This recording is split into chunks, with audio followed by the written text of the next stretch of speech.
இன்றைக்கி நாம் கும்பம் ராசிக்காரர்களுக்கு அடுத்து வரக்கூடிய 18 மாதங்கள் ராகு கேது பெயர்ச்சியினால் எப்பேற்பட்ட பலன்களை பெற போகிறீங்க அப்படிங்கிறத பற்றி இந்த ஒரு வீடியோவில் தெளிவாகவும் விளக்கமாகவும் பார்க்கலாம். கும்பம் ராசி நேயர்களே, ராகு கேது பெயர்ச்சி 2025 கும்பம் ராசி அப்படின்னு சொல்கிறத விட துன்ப ராசி அப்படின்னு சொல்லிட்டு சொன்னால் சரியாக இருக்கும் அப்படிங்கிற மாதிரி தான் கடந்தது ஒரு காலகட்டம் அப்படிங்கிறது இருந்தது. ஏன் அப்படின்னா ஜென்ம சனி வெளியிலேயே சொல்ல வேண்டியது கிடையாது. இருக்கிறதுலையே ரொம்ப மோசமான ஒரு காலகட்டம் அப்படிங்கிறது என்னவோ ஜென்ம சனியாக தான் இருந்திருக்கும். பலவிதமான பிரச்சனைகள், இதில் தான் பிரச்சனை அப்படி சொல்லிட்டு கிடையாது. சிலருக்கு பண பிரச்சனை இருக்கும், சிலருக்கு குடும்ப பிரச்சனை இருக்கும், சிலருக்கு தொழிலில் பிரச்சனை, சிலருக்கு வேலை செய்யக்கூடிய இடங்களில் பிரச்சனை, சிலருக்கு கொடுக்கல் வாங்கலில் பிரச்சனை, சிலருக்கு தேக ஆரோக்கியத்தில் பிரச்சனை, சிலருக்கு நில பிரச்சனை. ஆனால் கும்பம் ராசிக்காரர்களுக்கு தொட்டது எல்லாமே பிரச்சனை தான். இன்னொரு முக்கியமான விஷயம், தனிப்பட்ட முறையில் ஜாதகம் பார்க்க இந்த வாரத்துக்கான அப்பாயின்மெண்ட் ஃபிக்ஸ் பண்ண சொல்லி நிறைய பேர் கேட்டிருந்தீங்க. இப்போது ரூபாய் 299 ரூபாய்க்கு தெளிவாகவும் விளக்கமாகவும் ஜாதகம் பார்த்து தரவங்க. தாழ்மையான வேண்டுகோள், இந்த நம்பருக்கு ஃபோன் கால் அல்லது வாட்ஸ்அப்பில் கூட நீங்கள் கேட்டு அவங்களுடைய அப்பாயின்மெண்ட் அப்படிங்கிறத ஃபிக்ஸ் பண்ணிக்கலாம். உங்களுக்கு தேவையான அனைத்து டீட்டெயிலுமே நம்ம டீமில் இருக்கிறவங்க கொடுத்துருவாங்க. அப்பாயின்மெண்ட் டேட் மற்றும் டைம் ஃபிக்ஸ் பண்ணதற்கு பிறகு அந்த நேரத்தில் நான் உங்களுக்கு ஃபோன் கால் பண்ணி ஜாதகம் பார்த்து பலன்கள்ங்கிறது சொல்லிடுவேங்க. ஜஸ்ட்டு நீங்கள் வாட்ஸ்அப் அல்லது ஃபோன் காலில் உங்களுக்கான டவுட் அப்படிங்கிறத கிளியர் பண்ணிக்கலாம். சரிங்களா? உங்களுக்கான அப்பாயின்மெண்ட் டேட் மற்றும் டைமை ஃபிக்ஸ் பண்ணிக்கலாம். அப்புறம் நிறைய பேர் கேட்குறாங்க எவ்வளோ நேரம் ஆகும்னு சொல்லிட்டு. ஃபஸ்ட்டு நம்ம உங்களுடைய ஜாதக கட்டத்தை பார்த்துட்டு ஜனனகால பலன்கள் அப்படிங்கிறத சொல்லிவிடுவோம். அதாவது இந்த ஜாதகக்காரங்களுடைய வாழ்க்கை எப்படி இருக்கும், கேரக்டர் எப்படி இருக்கும் அப்படிங்கிறத சொல்லிவிடுவோம். அதுக்கப்புறம் கோட்சாரத்தின் அடிப்படையில் கடைசி ஒரு 2.5 வருஷம் எப்படி இருந்துச்சு, எதிர்காலம் வரக்கூடிய 2.5 வருஷம் அதெல்லாம் எப்படி இருக்கும் அப்படிங்கிறதெல்லாம் பார்த்துடலாம்.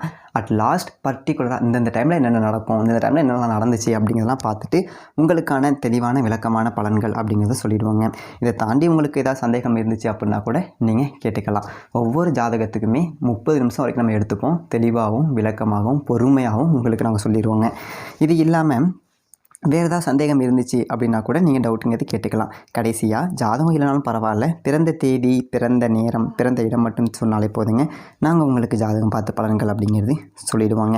நீங்கள் வாட்ஸ்அப்பில் ஜஸ்ட் ஒரு மெசேஜ் மட்டும் பண்ணாலே போதும், இல்லை ஃபோன் கால் பண்ணி உங்களுடைய அப்பாயின்மெண்ட் ஃபிக்ஸ் பண்ணால் மட்டுமே போதுங்க. சரி, வாங்க நம்ம வீடியோக்குள்ளே போகலாம். எதுவுமே உருப்படியாக ஒரு காரியம் எடுத்தோம், நடத்தினோம், முடித்தோம் அப்படிங்கிற ஒரு பேச்சுக்கே இடம் இல்லாமல் கடந்ததொரு 5 வருடமாக நரகதொரு வாழ்க்கை அப்படிங்கிறத அனுபவிச்சுக்கிட்டு இருந்திருப்பீங்க. அதற்கு முதற் காரணம் அப்படிங்கிறதே 7.5 சனியில் ஜென்ம சனி அப்படிங்கிறதாக இருந்திருக்கும். இப்போது அது உங்களுக்கு முடிஞ்சு போச்சு. இப்போ நாம் மார்ச் 29ஆம் தேதியோட 7.5 சனி அப்படிங்கிறதுல ஜென்ம சனி அப்படிங்கிறது முடிஞ்சிருச்சு. சரிங்களா? இப்போது ராகு கேது பெயர்ச்சி அப்படிங்கிறது மே 18ஆம் தேதி நடந்திருக்கு. அப்போது ராகு உங்களுடைய ராசிக்கு 2ஆம் வீட்டில் இருந்து உங்களுடைய ஜென்ம ராசிக்கு வராரு. ஜென்ம ராகு களத்திர கேது 8ஆம் இடத்துல இருந்து கேது 7ஆம் இடத்துக்கு போகிறாரு. இதை நாகதோஷம் சர்ப்பதோஷத்தினுடைய பிடிப்புக்குள்ளே நீங்கள் வரீங்க. இப்படியெல்லாம் பயமுறுத்தி இருந்திருப்பாங்க. அதை ஓரங்கட்டி வச்சுருங்க. எப்போது ராகு கேது இந்த 2 பேர்த்தில் ஒருத்தரை குரு பார்த்து புனிதப்படுத்துகிறாரோ அப்போவே அந்த தோஷம் அப்படிங்கிறது அடிபட்டு போகுது. அப்போ உங்களுடைய ராசிக்கு 8ஆம் இடத்துல கேது பகவான் இருந்தபோது, அதாவது கன்னி ராசியில் கேது இருந்தபோது அவர் மேலே குரு பார்வை அப்படிங்கிறது விழுந்து போச்சு. உங்களுடைய ராசிக்கு வந்தோடனே அவரும் மேலே குரு பார்வை விழுகுது. அப்போது இந்த தோஷம் அப்படிங்கிறது அடிபட்ட போகுது. அதனால் ஜென்ம ராகு வனத்திலே அப்படின்னு சொல்கிறவங்க எல்லாமே தூக்கி ஓரம் போடுங்க. அந்த மாதிரி எதிர்மறையாக பேசுகிறவங்கலாம் வச்சுக்காதீங்க. சரிங்களா? இது நல்லது நடக்கக்கூடிய ஒரு அமைப்பு. 2ஆம் இடத்துல ராகு இருந்து தனம் வாக்கு குடும்பஸ்தானத்தில் இருந்துக்கிட்டு காசு பணம் கொடுக்கணும், ஆனால் கொடுக்கலை. ஏன் அப்படின்னா ஜென்ம சனி. இப்போது அந்த ராகு சொந்த உங்களுடைய வீட்டுக்கு வராரு. அப்போது ஜென்ம ராகு அப்படிங்கிறவர் சர்ப்பதோஷத்தில் இல்லை, குரு பார்த்து புனிதப்படுறார். அப்படிங்கிறதுனால இப்போது ஜென்ம ராகு அப்படிங்கிறது களத்திர கேதுவை பற்றி நீங்கள் பெருசாக கவலைப்பட வேண்டியது கிடையாது. அதே மாதிரி இன்னும் சில பேர் சொல்லுவாங்க ராகுவுக்கு சொந்த வீடு அப்படிங்கிறது கிடையாது, அவர் எந்த வீட்டில் இருக்காரோ அதற்கு உண்டான ஒரு அமைப்பை தான் கொடுப்பார். கும்பம் ராசி வந்துட்டு சனி பகவானுடைய வீடு. கும்பம் ராசிக்குள்ளே ராகு வராரு அப்படின்னா சனி பகவான் மாதிரி தான் செயல்படுவார். ஜென்ம சனி மாதிரி தான் ஜென்ம ராகுவும் செயல்படுவார் அப்படின்னு சொல்லிட்டு சொல்லுவாங்க. அதுவும் கிடையாது. புனிதப்படுறாரு ராகு. அதனால் இந்த மாதிரியான ஒரு அமைப்பு எல்லாம் கிடையாது. ஓரங்கட்டுங்க.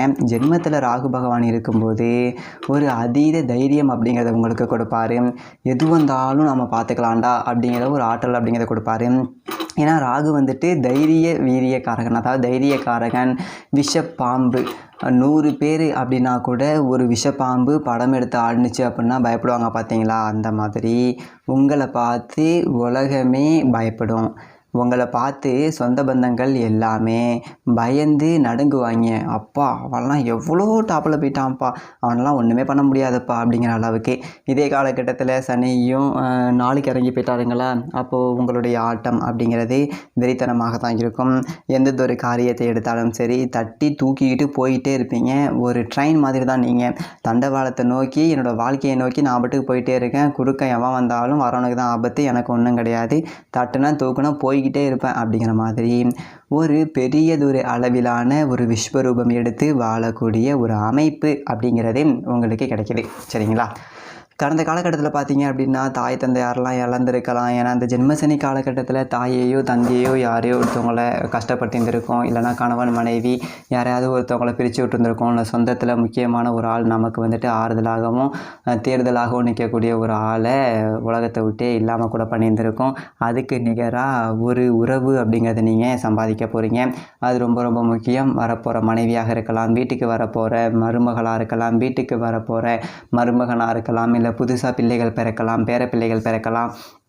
இந்த மாதிரி ஒரு புது உறவு அப்படிங்கிறத தேட போகிறீங்க. அதாவது இறந்து போன எங்கள் அப்பனே எனக்கு மகனாக பிறந்திருக்கான், இறந்து போன எங்கள் அம்மாவே எனக்கு மகளாக பிறந்திருக்காங்க அப்படின்லாம் சொல்லுவாங்க பார்த்தீங்களா?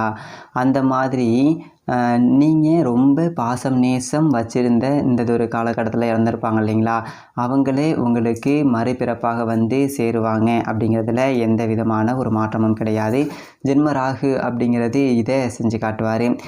அதே மாதிரி களத்திரத்தில் கேது பகவான், ஏன்னா 7ஆம் இடத்துல கேது பகவான் இருக்கார். கூட்டி தொழிலை பிரிப்பார். சண்டை சச்சரவு அப்படிங்கிறது குடும்பத்தில் கொண்டாடுவார். பிள்ளை பேர் அப்படிங்கிறத தடுப்பார். இது எல்லாமே சொல்லுவாங்க. ராகு புனிதப்படுறாரு. கேது தனித்து தான் இருக்கார். அவர் மேலே குரு பார்வை எல்லாமே படலை. ஆனால் ராகுவோட அச்சிலேயே எதிர்நோக்கி தான் அப்படியே கேதுவும் சுழல போகிறாரு. அப்படிங்கிறதுனால ராகுவால் கேதுவும் கட்டுப்படுத்தப்படுவார். பட் இருந்தாலும் இந்த ஒரு காலகட்டத்தில் வரன் பார்க்கிறது அப்படிங்கிறது ரொம்ப ரொம்ப கவனமாக செய்யணும்.